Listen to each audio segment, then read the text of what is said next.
Good morning, people. Welcome back to another day, another video.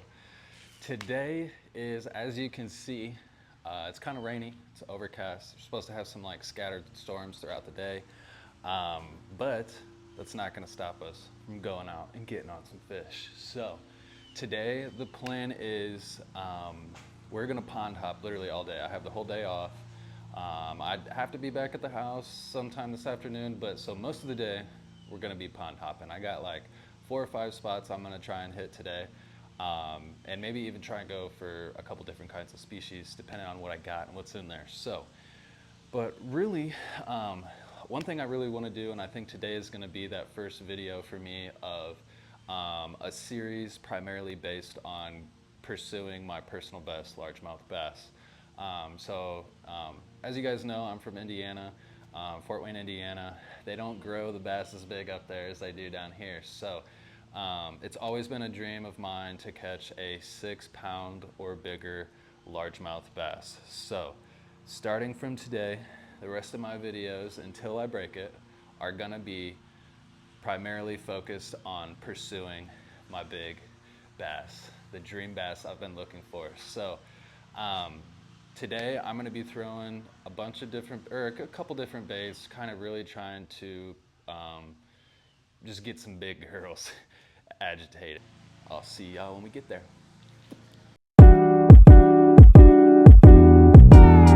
Alright guys, well, we made it to the first spot, and I don't know if you guys can tell by looking at it in the video, but it's soupy here. Like, it looks like poop water. And I don't know if there's any fish in here. I'm sure there is, but they're probably blind. And there's about 800 QT cups in here, about 55 40-ounce beer cans. Hopefully I don't catch anything I don't want to catch out of here.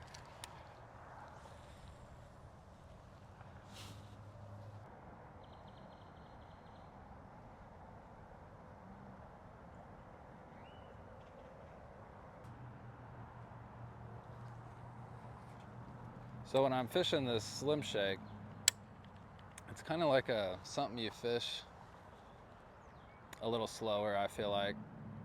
I usually let it fall all the way to the bottom and kind of like hold my line tight, because a lot of times they'll hit it like as it hits the bottom, and you can feel it, and it makes for a real easy hook set. But other than that, if I'm fishing this, I'm usually like just dragging it across the bottom like this. Or sometimes I'll give it just a little bump to kind of like get that to come off of the ground, and then it comes back down on the head, so the long part of the tail is like waving in the water, which they really like that. So that's normally how I fish it. Sometimes I'll fish it a little faster doing that on the bottom, but typically I fish this bait pretty slow because it's pretty big. It usually gets me better bites that way. But yeah, so typically, or sometimes what I'll do is I'll let it sink all the way to the bottom, hold it tight to see if I can feel anything, and then I'll just like raise it real high off the ground and then just let it fall. Like, I'll raise it like a foot or two off the bottom, and then I'll just let it fall back down, and then I'll just pretty much do that all the way in, holding the line tight as it hits the bottom every time so you can feel. But yeah, that's pretty much how I do that.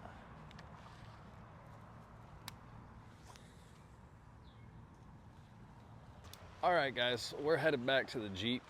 I don't even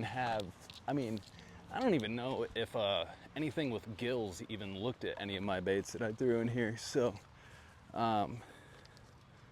we're going to never come back to this spot again. Maybe unless we try for carp. I've been wanting to do a carp video. But I'm going to keep that one a secret because I think that one's going to be a good one. But yeah, so we're headed back to the Jeep. There's another spot, this little spillway from the river that goes into this creek called White Rock Creek. I think I could get maybe a couple different species at that spot. So we're gonna go check that spot out, see if I can't get something on the finesse rod, and then yeah, we'll see where we go from there. I really just had these two spots in mind because they're close to the crib. So figured we'd start out here and work ourselves away. Probably doesn't make any sense, but that's how we're gonna do it. So, all right, folks, we'll see you guys sometime. I don't know if it's gonna be at the spot in the Jeep or, you know, I'll figure that part out. But yeah, next spot. Well, all right, guys, we made it to the next spot. I couldn't go to the spillway because we just got a bunch of rain last night, and it was freaking flooded like crazy. So this spot is literally right around the corner from that spot. I came here once in the fall, or in the early spring, and caught a couple bass right away on a chatterbait. I'm at like an old cemetery. Oh my gosh, dude, what the fuck? All right, I'm at an old cemetery, or actually it's not old, it's still here. So going back to the big old Slim Shake to see what we can get cooking here.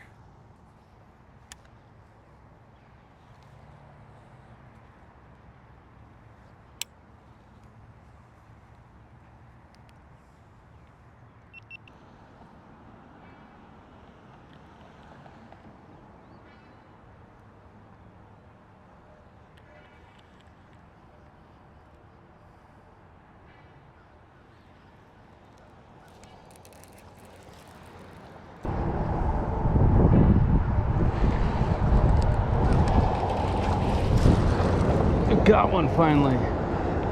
Let's go. There are fish in here. Let's go, baby.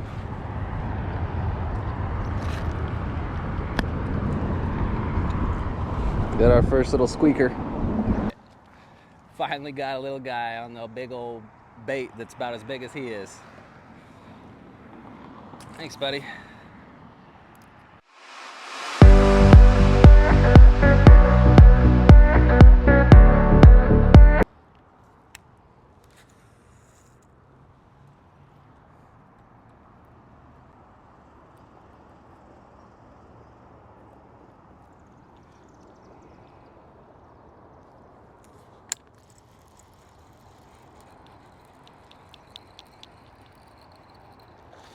Oh yeah. Oh, holy cow. Holy cow. Oh my gosh. Guys, let's go. I had a bird's nest in my freaking thing. I had to, let's go, baby. Let's go. That is why you throw big baits. He's not a monster, but he's the biggest bass I've caught in quite some time. Oh, let's go, baby. There you go. Fuck, he's fucking tearing my shit up. There she goes, back into the junk. Thanks, girl. All right, guys. Well, I'm freaking dirty as can be, but it's okay. I got a weight on that fish. I had a lot going on, but it's 3 pounds, 10 ounces. Remember what I said at the beginning of the video, how you just hold your line up or tight so you can feel when it hits the bottom? I threw that bait out there. I got a bird's nest in my reel. My cast stopped and fell straight into the water. I did not move that bait. That bait fell all the way to the bottom and sat there, and that fish ate it. I was pulling line out of my reel and I felt my line going, and 3 pounds, 10 ounces later, we got one. We got a decent bass. I have been grinding for a decent bass. Thank you, Jesus. But that was awesome. Whew. Let's get another one. Wait. Look what, I'll show you what I'm talking about. So I'm gonna have to pull a bunch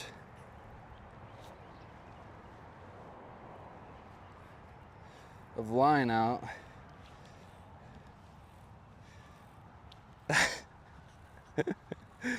What a disaster. I hope I can get this out.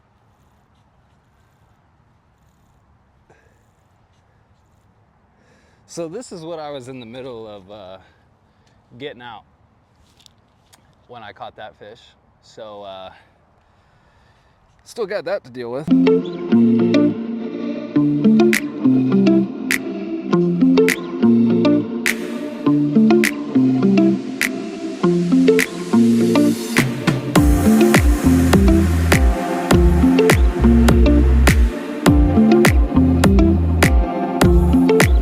Update. We're at the QT. I had to get some gas. I had to get some grub. Got me a nice slice of QT pizza. Oh, dude. Of all the gas station pizza I've had, QT is top tier. I'm just saying, banging. Anyways, phone died at the last spot. I just caught that one fish when the camera wasn't on. I saw a nice one that I couldn't get to bite, and then I bumped into a young guy who was fishing it for his first time, and he caught a fish or two while I was there. He subscribed to me, so shout out to you. I can't remember your name for the life of me, but I'll figure it out. But thank you. I appreciate you. But yeah, so next stop is, I was gonna go pond hopping, but I'm not that far from White Rock Lake, and there's this like little spillway. I've been really wanting to fish a spillway just because it can always hold just a bunch of different kind of fish. Like for example, I know here I could catch like drum, catfish, gar, bass, white bass, crappie. So I just kind of want to see what I can get into down there. I've been wanting to fish it for a while, so I figured why not. I don't know how much I'm going to be able to get in with the little camera battery that I have, but we're going to make do with what we got. So I'm going to smack the rest of this pizza, drink some water, and we're going to hit the spot. So stay tuned, and we'll catch you at the spot.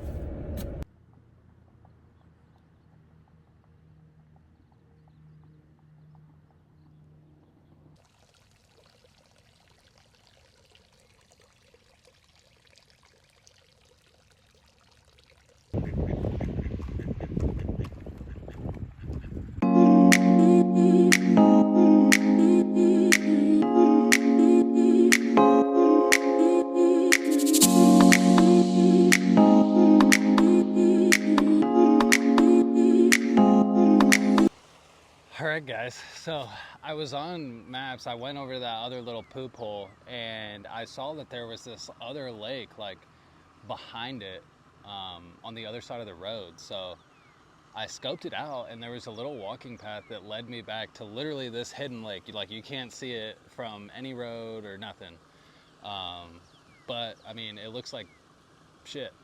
So we'll see what we can do. I might have to throw on a chatterbait or something that these fish can see or hear with how dirty the water is, but we're gonna see. We're gonna see. There's some running water right here. There should be at least one bass right here.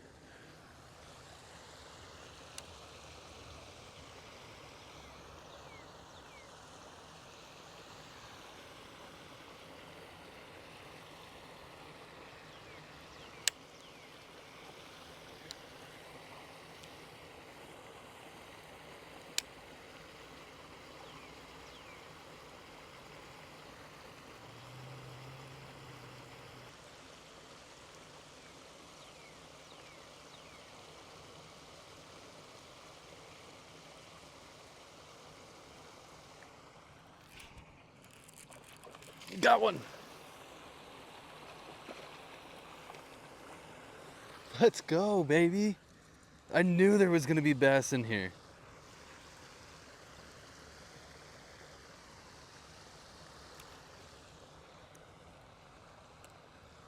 Let's go.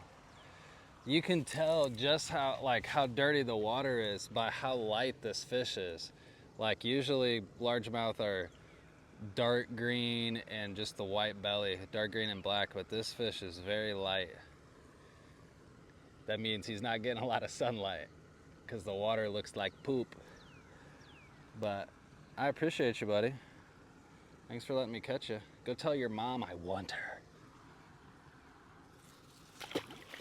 All right, guys, that's it. We're calling it a wrap. Got that one fish out of here. And that was all. That's all she wrote. But we started at what, 8:30, 9 o'clock today, and it's now 6:31. So it's been a freaking grind. But we got some fish today. We got a real nice 3-pounder. I've been needing that. I have been grinding for a solid bass lately. And with the weather and the work schedule, it has just been impossible. But I'm glad we were able to get it done today. This is just the first video, guys, of my Breaking My PB series. So make sure you follow along, hit that like and subscribe button. And I'm gonna be scouting out some new spots so I can go hunt that big girl down. But I'm gonna get home. I'm covered in mud. I'm bleeding. I need to wash my ass, and gonna try and not step on a freaking snake as I get out of here. But all right, guys, I'll catch you on the next one. Thanks for watching. Shout out to the new subscriber I met today, and I'll catch you on the next one. Peace.